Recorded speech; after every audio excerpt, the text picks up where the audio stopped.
Hello বন্ধুরা, তোমরা সবাই কেমন আছো? আশা করছি সবাই ভালো আছো। আমিও ভালো আছি।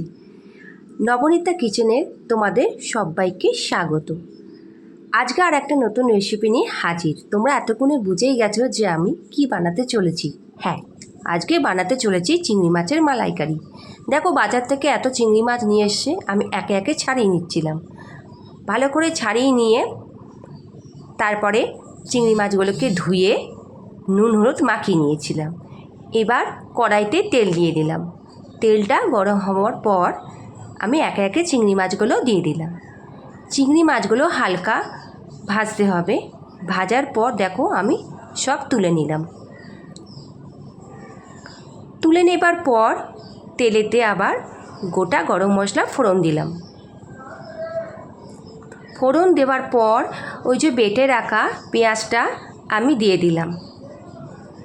দেবার পর আদা রসুন বাটাও দিলাম। একটু নেড়ে চেড়ে নিলাম। তারপরে আমি একে একে সব মশলাগুলো দেব।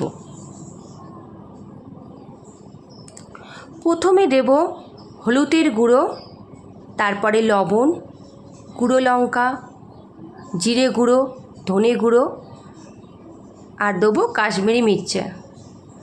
আর হ্যাঁ, একটু সামান্য চিনিও দিয়েছিলাম।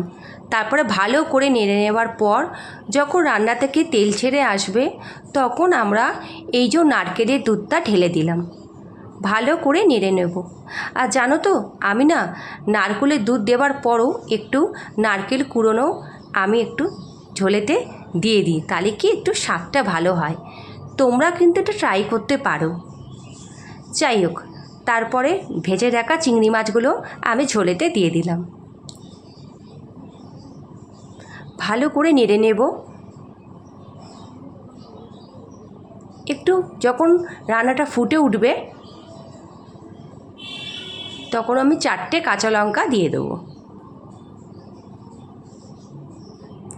এবার দেখো আমাদের রান্না পুরো কমপ্লিট। এবার একটা পাত্রের মধ্যে আমি চিংড়ি মাছগুলো ঢেলে নিচ্ছি।